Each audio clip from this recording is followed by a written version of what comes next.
The vast judgment chamber of the Galactic Council fell silent as Admiral Jackson Reed stood alone on the central platform, surrounded by 200 alien species represented in tiered seating that stretched toward the distant ceiling.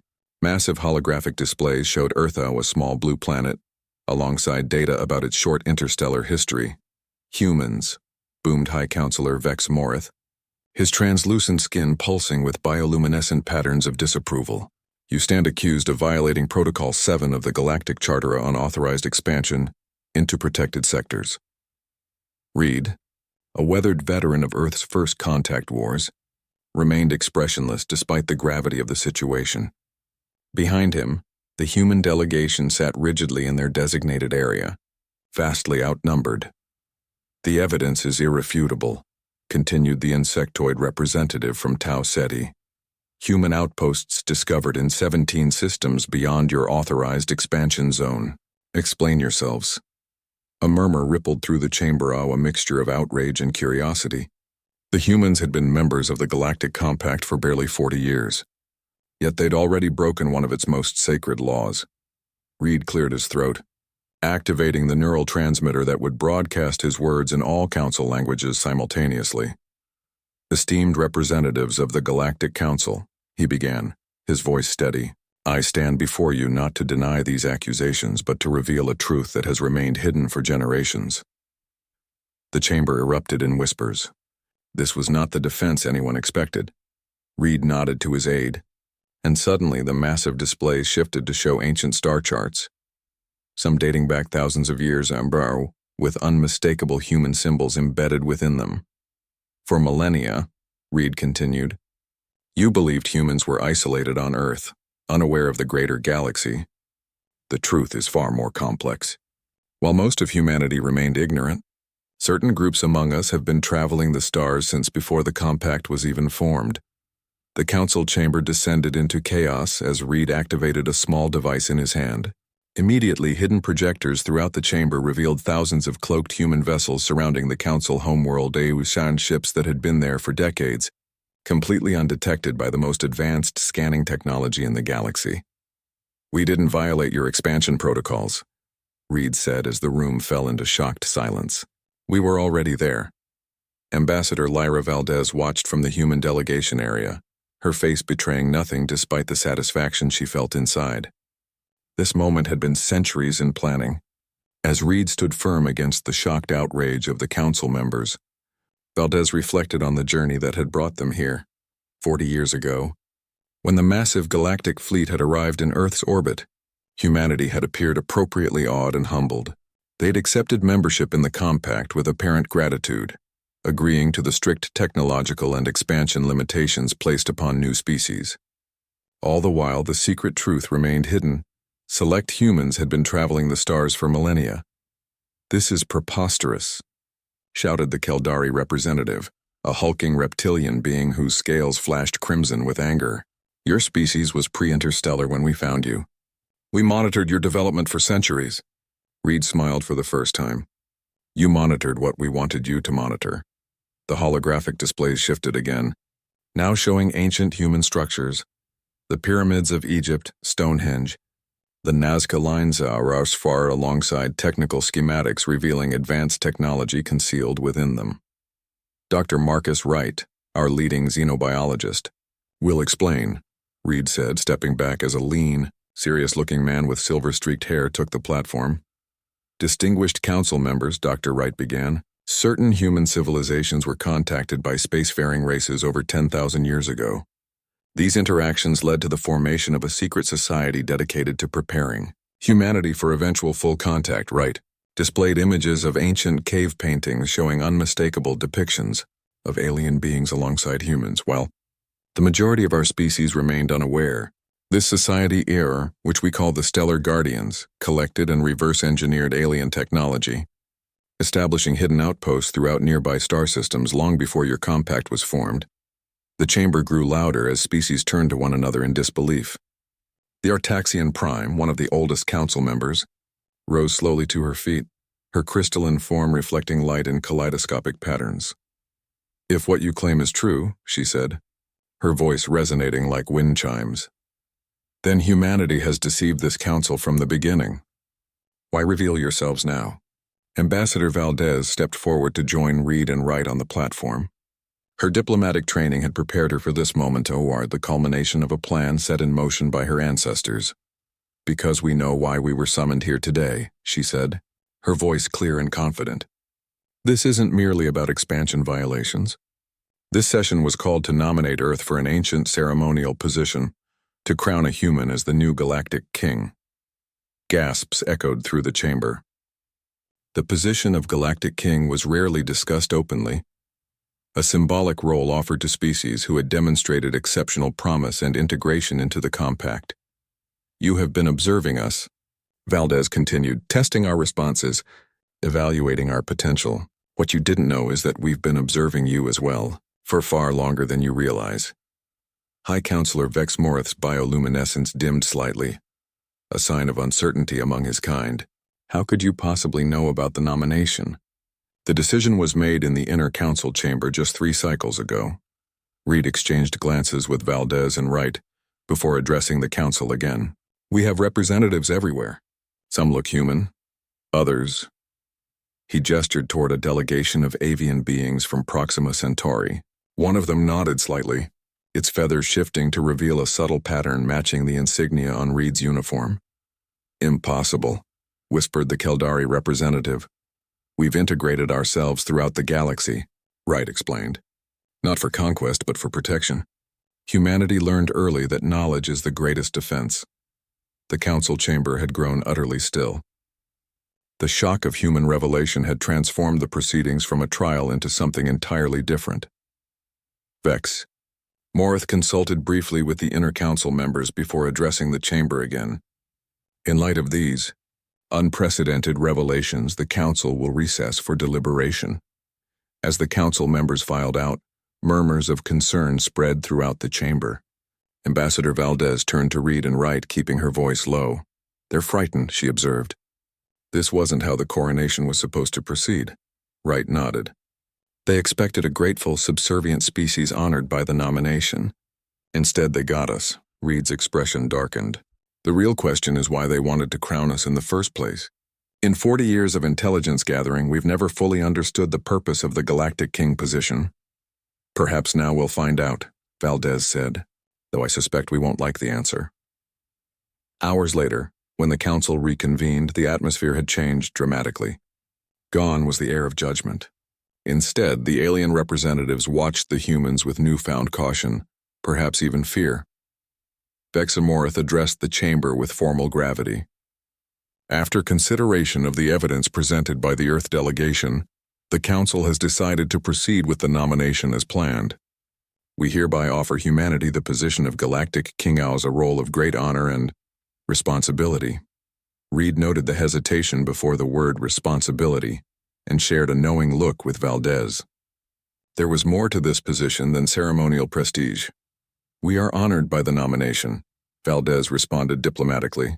However, before accepting such a distinguished role, we request access to the complete historical records of previous galactic kings. A nervous ripple passed through the council. Vex Morith's skin flashed rapidly, a sign of distress. Such records are traditionally shared after the coronation, he said carefully. We prefer to review them beforehand, Reed countered firmly. The tension in the chamber grew palpable as the council members conferred among themselves. Finally, the Artaxian Prime spoke. The humans shall have access to the records, she announced, overriding Vex Morith's objection. They have earned the right to know what they are accepting. As the council session concluded, Reed, Valdez, and Wright gathered in their assigned quarters aboard the massive council station. Security scans confirmed the room was free of surveillance. We forced their hand, Valdez said. Now we need to discover what this coronation really means.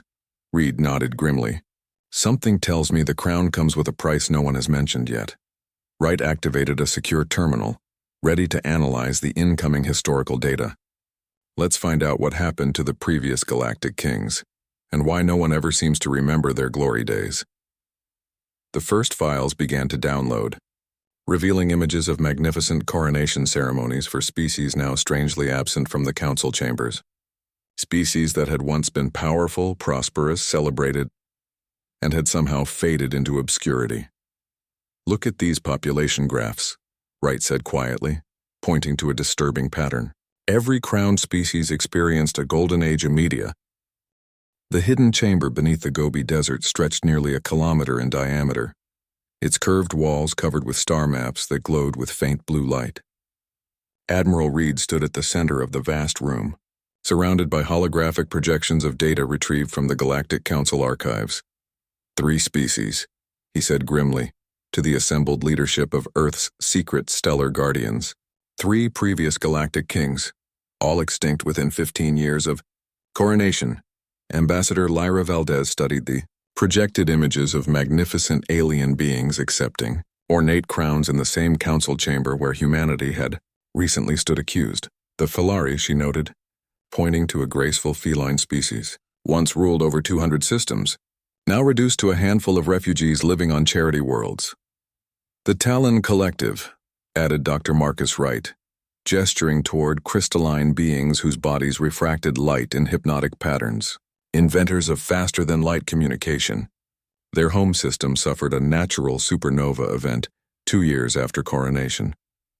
"And the Vordax Imperium," finished General Eliana Ortega, a stern-faced woman with calculating eyes.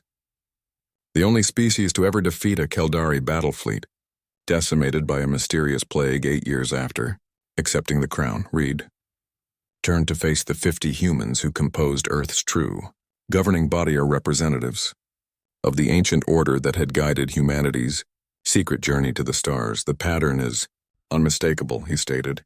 "The position of Galactic King isn't an honor. It's a death sentence." The chamber fell silent as the implications settled over the group. For centuries, the Stellar Guardians had operated from the shadows, carefully managing humanity's apparent technological development while secretly establishing hidden colonies throughout the galaxy. "Show them," Valdez said quietly, nodded and activated another set of projections. These images had not come from the Council archives but from humanity's own secret records. Massive structures buried beneath the sands of Earth's deserts, hidden under ocean floors, and concealed within mountain ranges. "These facilities date back nearly 12,000 years, Wright explained, enlarging an image of an underground complex beneath the Gobi Desert to Marne, the very one they now stood in. Originally established after first contact with the Niobe traders who arrived on Earth during the early Neolithic period. The projections shifted to show preserved artifacts, a sleek spacecraft with unmistakably alien design features, yet bearing Proto-Sanskrit inscriptions. The Niobe recognized something in early humans that others missed," Wright continued. "Our adaptability, our creativity. While most spacefaring races saw only primitive beings, the Niobe saw potential. They provided knowledge and technology, which our ancestors combined with human ingenuity." Ortega stepped forward. "What the Council doesn't know, what no other species has discovered, is that the Niobe themselves were fleeing from something. Before they disappeared completely, they left warnings about an entity they called the Ascendancy. The holographic display changed to show ancient Niobe script alongside its translation. They who crown kings to feast upon their glory." Valdez addressed the assembly. "We believe the Galactic Council itself may be unwittingly serving this ascendancy. The coronation ritual appears to mark species for consumption, harvesting civilizations at their peak." A murmur passed through the gathering. For millennia, the Guardians had maintained humanity's secret development, always sensing some danger lurked among the stars. Now that threat had a name. "We need to know more," Reed declared. "The Council has granted us access to their historical archives, but we suspect the most crucial information will be restricted." "I can help with that," said a new voice from the chamber entrance. All eyes turned to see a tall, blue-skinned figure step into the light. Though humanoid in basic shape, the being's features were distinctly alien or large. Multifaceted eyes and a ridge of sensory organs where hair would be on a human. "Ambassador Toral," Valdez said with evident surprise. "I didn't expect you to leave the diplomatic vessel." The alien bowed slightly. "The situation demands unusual measures. My people, the Velsic, have traded with humans in secret for over 3,000 of your years. We have watched the pattern of these coronations with growing concern." "The Velsic aren't members of the Council," Wright noted with interest. "By choice," Toral replied. We remained independent, operating in the spaces between official territories. This has allowed us to observe without being observed. The alien produced a small crystalline device. This contains navigational data for a system the Council has scrubbed from all official records. We believe it holds answers about the previous kings. Reed accepted the device cautiously. Why help us? Self-preservation, Toril answered simply. Whatever consumes the crowned species grows stronger each time. If humans fall, the Velsic may be next. While the Stellar Guardians began analyzing the new data, Reed, Valdez, and Wright returned to the Council station orbiting Galactic Central, the massive artificial world that served as the Compact's capital. They found the political landscape dramatically altered by humanity's revelations. Species that had previously ignored Earth's representatives now sought private audiences. Others that had been friendly suddenly avoided all contact. They're choosing sides, Valdez observed as they walked through the grand diplomatic concourse. Some see opportunity in allying with us, others fear association. Speaking of allies, Wright said quietly, we're being followed. Reed didn't turn but noted the reflection of a tall insectoid being in a decorative panel. Malkari observer. Third one today. The Malkari were known for their information networks, their compound eyes missing nothing, their multiple brains processing data with unparalleled efficiency. Let's give them something to observe, Valdez suggested. They turned deliberately into a public garden area where representatives from dozens of species mingled. As they had anticipated, several conversations halted at their approach, attention focusing on the humans. Reed addressed the gathering without preamble. Distinguished representatives, we understand there are questions about Earth's unexpected history. We come in a spirit of openness. A bold move, one calculated to draw out those with the most pressing concerns. The Malkari observer approached directly. Your species claims ancient knowledge of interstellar travel, yet chose to conceal this fact upon first official contact. This suggests deception as a cultural trait, Valdez smiled diplomatically, or perhaps caution. The galaxy can be dangerous for newcomers. Official records show 17 species that joined the Compact in the last century have suffered catastrophic population declines. The gathered aliens shifted uncomfortably. It was an impolite topic how these decline events were usually attributed to natural disasters or internal conflicts. How fortunate that humanity has been offered the protection of the Galactic King position, remarked a Thandorian diplomat, her tentacles rippling in what seemed like amusement. Indeed, Reed replied evenly. We're reviewing the historical records of previous kings with great interest. Little remains of such records, the Malkari stated. Most were lost in the Great Data Purge 3 centuries ago. Wright exchanged a glance with Reed. No one had mentioned any data purge. How convenient, Valdez observed. Though surely member species maintain their own historical archives. A nervous ripple passed through the gathered representatives. An elderly Duronian finally spoke, his voice barely above a whisper. The Council discourages independent historical research. Before anyone could respond, a chime sounded throughout the concourse, signaling an emergency council session. Reed noted how quickly the diplomatic gathering dispersed, representatives hurrying toward the council chambers with unusual urgency. Something's happening, he murmured to Valdez and Wright as they followed at a measured pace. Inside the vast chamber, the atmosphere was tense. High Counselor Vex Morith appeared agitated, his translucent skin flashing rapidly with bioluminescent patterns. The Inner Council has reached a decision, he announced when all representatives were seated. In light of recent revelations about Earth's more extensive history, the coronation ceremony for the new Galactic King will be accelerated. Murmurs of surprise filled the chamber. Such ceremonies typically involved months of preparation. The ritual will commence in 3 cycles, Vex Morith continued. All member species are required to attend and bear witness. Reed stepped forward. The Earth delegation requests additional time to review historical precedents. We've only just begun accessing the archives. Denied, Vex Morith responded sharply. The decision is final. As the council session concluded, Valdez activated her secure communicator the moment they returned to their quarters. They're rushing the timeline. Something spooked them. General Ortega's holographic form materialized before them. We've analyzed the Velsic data. The coordinates lead to a supposedly uninhabitable system are But our scans show massive energy signatures beneath the surface of the third planet. Some kind of facility? Reed asked. More like a graveyard, Ortega replied grimly. We're detecting technology from at least 7 different species or were all former galactic kings. Wright's expression darkened. They're not just going extinct. Someone's collecting them.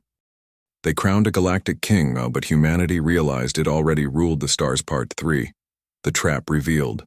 The coronation chamber glittered with impossible splendor. Crystal structures suspended in mid-air refracted light into patterns that shifted hypnotically. Representatives from all 200 member species of the Galactic Compact filled the tiered seating, their diverse forms creating a living tapestry of galactic life. Admiral Jackson Reed stood motionless at the center of the circular platform, clad in a ceremonial uniform designed by the Council's protocol officers. Behind him, the human delegation watched with carefully controlled expressions that betrayed nothing of their true thoughts. High Counselor Vex Morith approached, bearing an object draped in luminous fabric that seemed to absorb and emit light simultaneously. Flanking him were the 12 members of the Inner Council, the most powerful beings in known space. Today marks a momentous occasion, Vex Morith announced, his voice amplified throughout the vast chamber. The ascension of humanity to the honored position of Galactic King. Reed's face remained impassive, though his mind raced. 24 hours earlier, the stealth vessel dispatched to the coordinates provided by the Velsic had gone silent after transmitting a single, disturbing message. They're still alive. Ambassador Lyra Valdez watched from her position among the human delegation, maintaining her diplomatic composure while silently counting down the minutes. If their plan failed, this elaborate ceremony would mark the beginning of humanity's end. Vex Morith continued the ritual, his translucent skin pulsing with patterns that seemed almost eager. For uncounted millennia, the Compact has recognized species of exceptional promise with this ancient honor. Today we welcome humans to this exclusive lineage. With ceremonial gravity, he removed the luminous covering to reveal what appeared to be a crown. Though nothing like the metal and jeweled circlets of Earth's history, this object seemed alive somehow, a twisting band of energy contained within a crystalline framework that shifted and moved like liquid. Dr. Marcus Wright, seated beside Valdez, activated the scanner concealed within his ceremonial medallion. The data would transmit directly to both their hidden fleet and to Earth. Whatever happened next, they would have readings of the Crown's quantum signature. Admiral Reed, Vex Morith intoned, do you accept this crown on behalf of humanity, binding your species to the ancient covenant of leadership within the Galactic Compact? Reed's gaze met the High Counselor's multifaceted eyes. Before I accept this great honor, he replied, his voice steady, tradition allows the nominee to name a witness from outside the Council. I invoke this right. A murmur of surprise rippled through the assembly. This obscure tradition had not been exercised in thousands of years.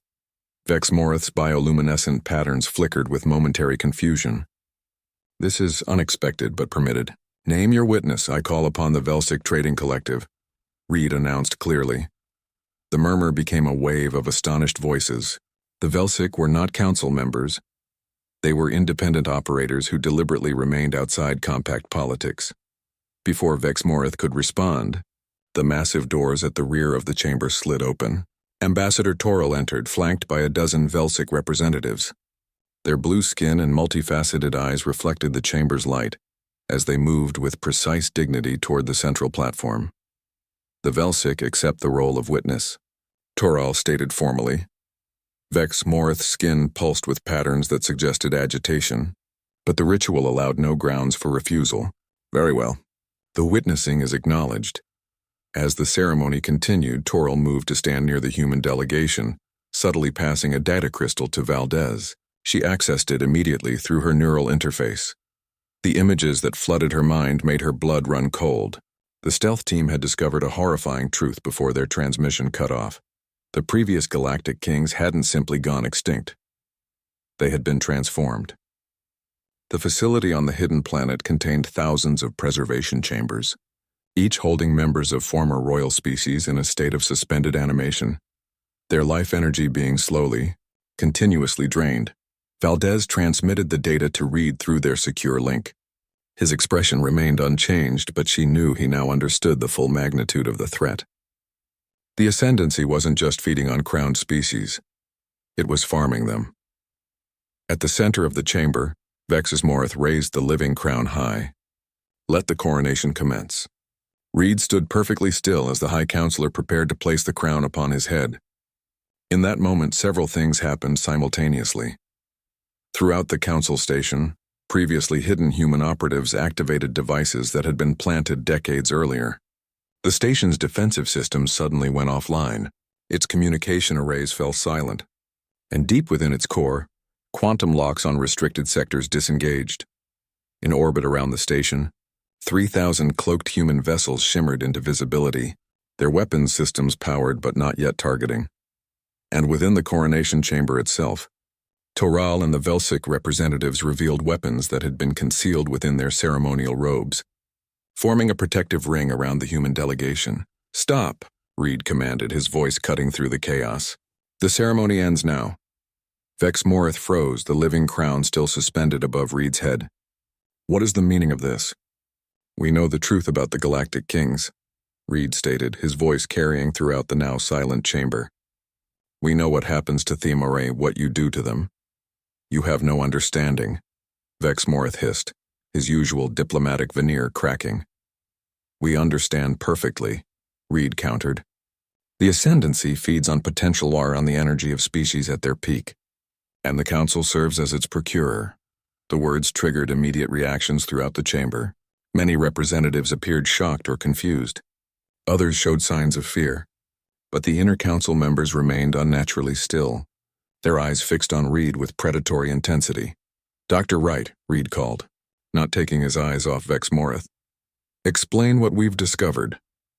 Wright stood, activating a holographic projector that displayed the images from the Velsik data crystal for all to see.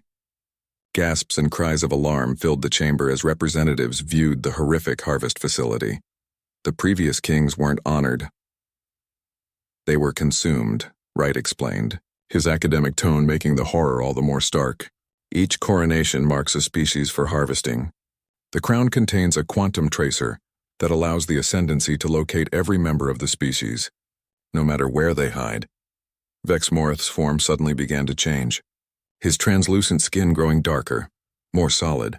Around the chamber, the inner council members underwent similar transformations, their bodies shifting into something older, more primal. "Foolish humans," Vexmorth said, his voice now layered with harmonics that seemed to bypass the ears and resonate directly in the mind. "You cannot stop what has existed since the first stars burned. We are the ascendancy. We have consumed 1,000 civilizations before yours." Ambassador Valdez stepped forward. "Perhaps, but you've never tried to consume humans before." At her signal, the human operatives throughout the station activated the second phase of their plan. The chamber's crystal lighting structures suddenly emitted a specific frequency of radiation, one that the Velsik data had indicated would affect the ascendancy's physical form. The transformed council members writhed in apparent discomfort, but did not retreat. Vexmorth laughed at a sound like breaking glass. "Your weapons cannot harm us. We exist across dimensions.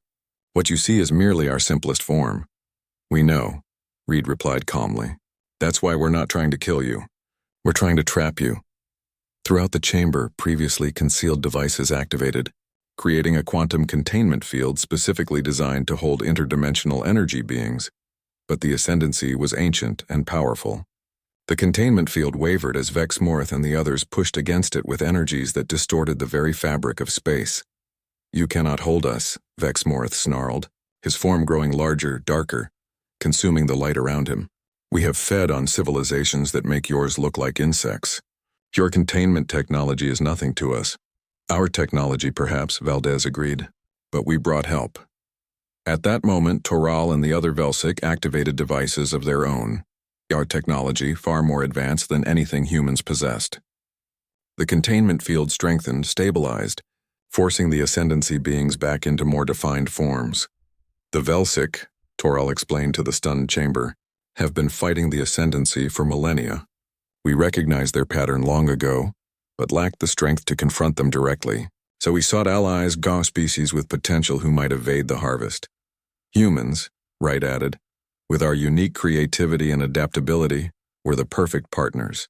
While the Council watched our official technology develop, our secret partnership with the Velsic produced defenses specifically designed to counter the ascendancy.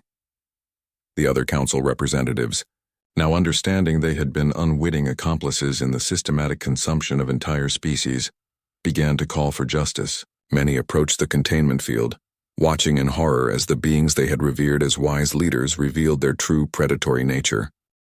They crowned a galactic king, but humanity realized it already ruled the stars. Part 4. Counterstrike. The Galactic Council station shuddered as reality itself seemed to warp around it. Through fractures in dimensional space, shadowy tendrils reached into the physical realm, the full force of the ascendancy responding to the call of its trapped members. Admiral Jackson. Reed steadied himself against a console as the deck plates trembled beneath him. Around the vast chamber, representatives from hundreds of species scrambled for safety as crystalline fixtures shattered overhead.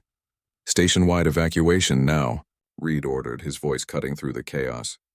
The human delegation moved with practiced efficiency, helping direct panicked representatives toward escape vessels. Ambassador Lyra Valdez maintained a calm exterior as she coordinated with the fleet of human ships surrounding the station. All vessels initiate Defense Protocol Omega. Prepare to receive evacuees. Priority is containment of ascendancy entities. On the command platform, Dr. Marcus Wright worked frantically alongside Terral and the Velsic team, attempting to re-establish the quantum containment field around the transformed council members.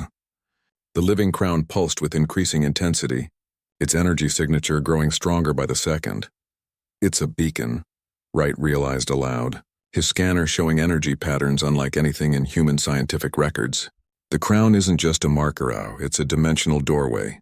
Vex Morith, still partially constrained by the failing containment field, left her a sound like breaking glass that somehow conveyed ancient hunger.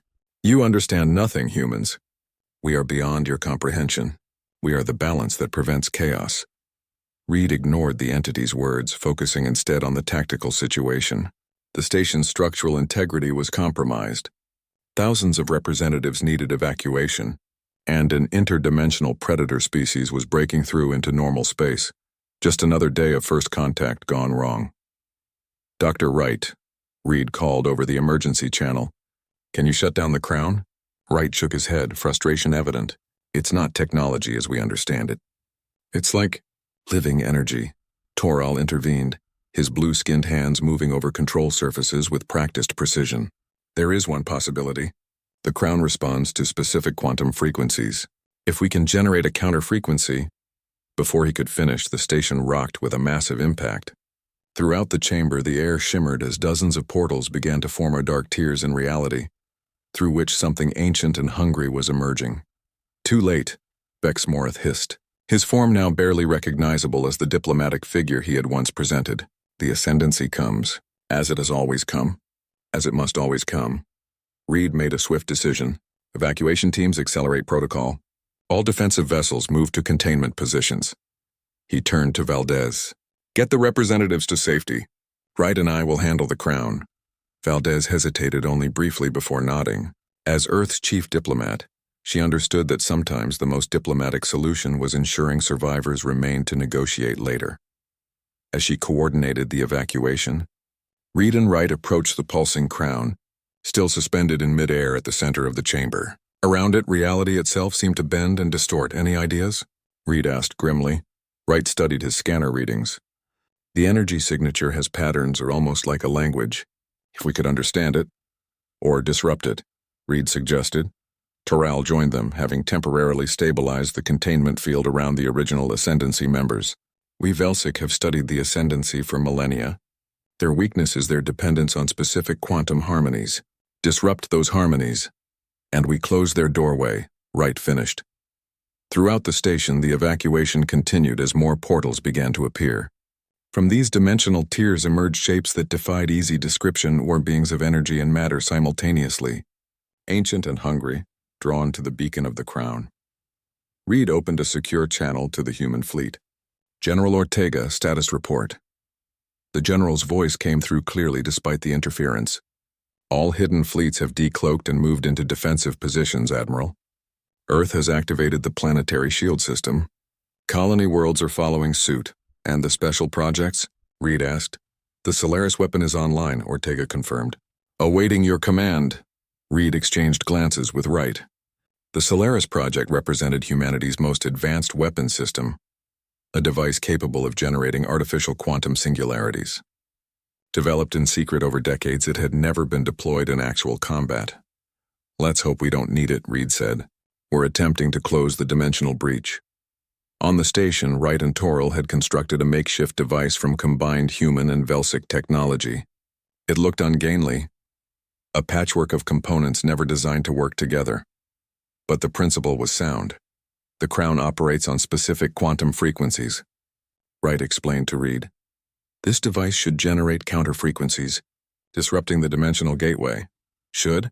Reed questioned. Wright managed a tight smile despite the gravity of the situation. Science is always about probability, Admiral, not certainty. Around them, the chamber had emptied of most representatives. Only the human team, the Velsic, and a handful of other species remained, those brave or foolish enough to witness what happened next. The makeshift device activated with a high-pitched whine. Energy beams of precisely calibrated frequencies struck the crown from multiple angles. For a moment, nothing seemed to happen. Then the crown's pulsing rhythm faltered, its glow dimming slightly. It's working, Wright exclaimed. Vexmorth roared in rage, pushing against the containment field with renewed strength. You cannot stop what has always been. We are eternal. The portals throughout the station flickered as the crown's signal weakened.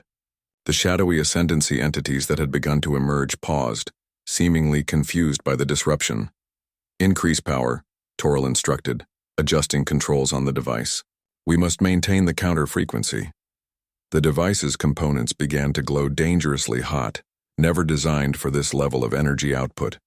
Wright worked frantically to stabilize the system, knowing they wouldn't get a second chance. Suddenly, the containment field around Vexmorth and the other original Ascendancy members failed completely. They surged forward, their forms now fully transformed into their true nature. Swirling vortices of dark energy with cores like black holes. We will not be denied our harvest. Vexmorth's voice resonated through the chamber, no longer coming from a single source, but seeming to emanate from everywhere at once. Reed drew his sidearm, a specialized quantum disruptor developed specifically for this confrontation. It wouldn't kill an Ascendancy being, but it might slow one down. Right, Torila, focus on the crown. I'll handle these. He fired the disruptor, causing the nearest entity to recoil as its energy patterns temporarily destabilized. Throughout the station, the dimensional portals continued to fluctuate as the crown's signal wavered under the counter-frequency assault. The Ascendancy entities that had partially emerged hung suspended between dimensions, unable to fully manifest while the signal remained disrupted. Aboard the human flagship, General Ortega watched the situation with growing concern. Admiral, the station's structural integrity is failing. You have 10 minutes maximum before total collapse. Understood, Reed responded, firing again at an Ascendancy entity that had moved too close to the device. Maintain evacuation protocols. No vessels approach the station except on my direct order. The makeshift device began to spark dangerously, its components never meant to channel such energy. Wright worked frantically to keep it functioning, his hands moving with precise urgency across the controls. We need more power, Toril shouted over the increasing dimensional distortions. Wright shook his head. The system can't handle it. We're already at maximum capacity. Reed made a swift decision. My ship carries a portable quantum generator. If we can interface it with your device, it might work, Wright agreed. But someone would need to go to the docking bay, retrieve it, and return here. With the station falling apart and Ascendancy entities throughout the corridors, I'll go, volunteered a voice from behind them. They turned to see Ambassador Valdez, who had returned after ensuring the safe evacuation of most representatives. The evacuation is proceeding, she informed them. Our ships are receiving the representatives and moving to safe distance. I can reach the docking bay through the diplomatic corridors. They should still be relatively secure. Reed hesitated, concerned for her safety, but recognized the logic. As an ambassador, Valdez had access to restricted pathways throughout the station that even he could not use. Go, he ordered. But at the first sign of Ascendancy activity, retreat to an escape pod. That's an order, Ambassador. Valdez nodded and departed swiftly. leaving Reed, Wright, and Torrell to maintain their increasingly tenuous hold on the Crown's power. As Valdez navigated through the station's diplomatic corridors, evidence of the Ascendancy's influence was everywhere.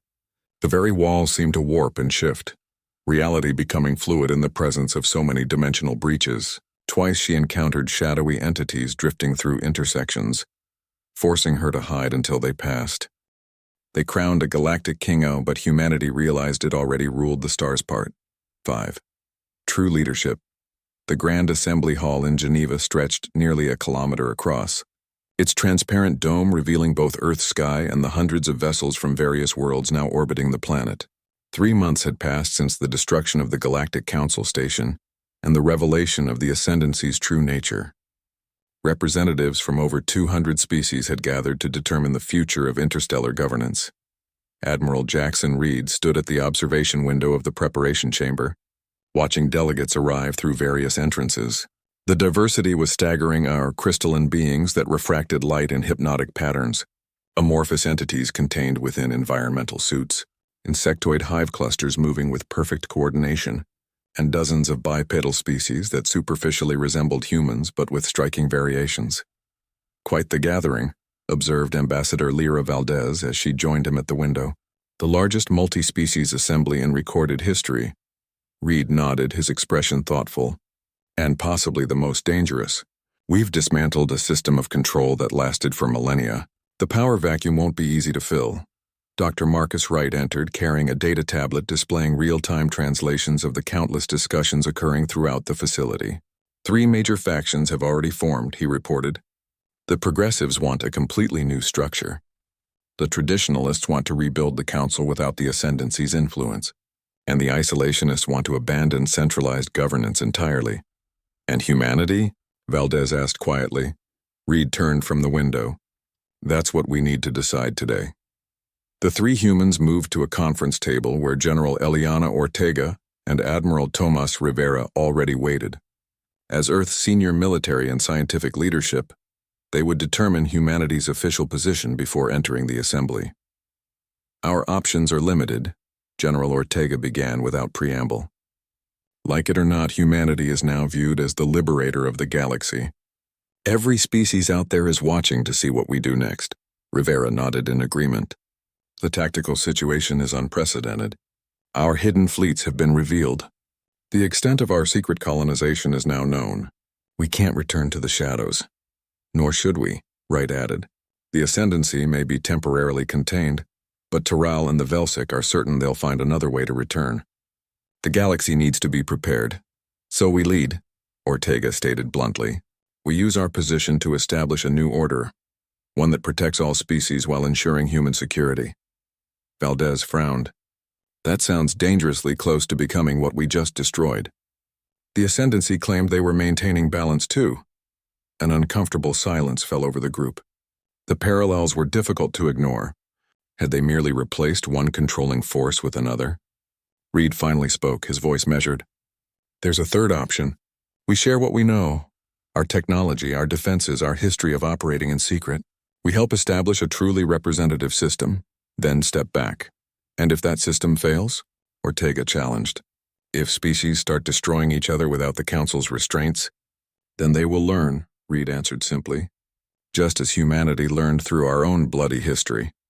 Before they could continue the debate, a chime sounded, indicating the assembly was ready to begin. The time for private discussion had ended. As the human delegation entered the vast hall, a hush fell over the gathered representatives. All eyes, sensory organs and perception apparatuses focused on the species that had revealed the greatest deception in galactic history. Reed took the central platform, flanked by Valdez and Wright. The silence was absolute as he began to speak, neural translators converting his words into hundreds of languages simultaneously. Representatives of free worlds, he began. We gather at a pivotal moment. For millennia, the galaxy operated under a system designed not for mutual benefit, but for controlled consumption. The Ascendancy used the Council to identify and harvest the most promising species, feeding on their potential. Images appeared above the platform of historical records showing the decline of previously crowned civilizations. Evidence recovered from the hidden harvesting world. Data on the quantum technologies used to tag and track entire species. Humanity revealed this truth not because we sought power, Reed continued, but because we recognized a pattern we've seen in our own history. Time and again, those with power convinced others that control was necessary for protection, that freedom was dangerous. Throughout the hall, many representatives nodded or made equivalent gestures of agreement. Others remained motionless, waiting. Now we face a critical choice, Reed said. We can rebuild the council without its predatory leadership, maintaining the same hierarchical structure. We can fragment into isolated territories, each species retreating to its own borders. Or we can create something truly new around a galactic association of equals. Murmurs spread through the assembly as translation systems conveyed his words. The concept was radical, for no superior authority, no species given dominance over others. Humanity will not accept a crown, Reed declared firmly, nor will we impose one on others. What we propose instead is a mutual defense and development compact and sharing of knowledge, technology and resources for the benefit of all, with each world maintaining its sovereignty. The hall erupted in voices as representatives consulted with each other. The proposal challenged thousands of years of hierarchical thinking. Many seemed uncertain, even fearful of such fundamental change. From the Keldari section, a massive reptilian being rose. Fine words, Admiral Reed, but reality demands structure. Without central authority, how would disputes between worlds be resolved? How would aggression be contained? Before Reed could answer, Ambassador Valdez stepped forward. Through consensus and contractual agreements rather than imposed authority. On Earth we call it international laws, agreements between sovereign nations that benefit all parties. And when agreements fail? The Keldari pressed. When conflict erupts? General Ortega joined the human speakers. Then those who signed the mutual defense agreements would act together to restore peace, not as rulers, but as allies upholding shared principles. From another section, a Malkari observer raised multiple limbs to signal attention. The human proposal is fascinating but requires tremendous trust. How can we be certain that Earth does not simply seek to replace the ascendancy as the dominant force? Wright activated a holographic display showing technical schematics. By sharing rather than hoarding knowledge. These are the designs for quantum detection systems capable of identifying dimensional incursions. The same technology that allowed us to detect the ascendancy. We offer these freely to all worlds. The gesture sent another wave of murmurs through the assembly. Such technology represented a significant strategic advantage, yet humans were offering it without conditions. An elderly Duronian representative spoke next, his voice wavering with age. In all my centuries, I have never witnessed a dominant species voluntarily relinquishing power. Why would humans do this? Reed's expression grew solemn. Because we've seen the alternative. Humanity's history is filled with empires that rose and fell, each believing their control was necessary, their dominance justified. Each eventually collapsed under the weight of resistance. True stability cannot be imposed. It must be built on mutual benefit. As the discussion continued, more representatives added their perspectives. Some species, particularly those with hierarchical societies, struggled to comprehend a system without centralized authority. Others, especially those who had suffered under council restrictions, embraced the concept enthusiastically. Throughout the debate, Torel and the Velsic delegation remained silent, observing with their multifaceted eyes. Only when directly addressed by a Thandorian diplomat did Torel finally speak. The Velsic remained independent from the council for millennia, he explained. We watched countless civilizations rise and fall under the ascendancy's harvest. What humans propose is not without precedent. It is how the galaxy functioned before the ascendancy established their feeding system. It can work again. As the assembly processed this historical context, Ambassador Valdez seized the moment to address the underlying fear she sensed throughout the hall. Many of you are wondering why you should trust humanity, she acknowledged openly. After all, we concealed our true technological development. We established hidden colonies throughout the galaxy. We maintained secret alliances with species like the Velsic. She paused, looking across the vast gathering. The answer is simple. You shouldn't trust us completely. You shouldn't trust any species completely. The lesson of the ascendancy is that unchecked power, even power justified as necessary for protection, eventually corrupts. Her honesty seemed to resonate with the assembly. The tension in the hall diminished noticeably. Reed continued where Valdez left off. What we propose is a system that doesn't require absolute trust. Each world maintains its sovereignty. Each species determines its own path. The compact simply establishes frameworks for cooperation, dispute resolution, and mutual defense, particularly against threats like the Ascendancy.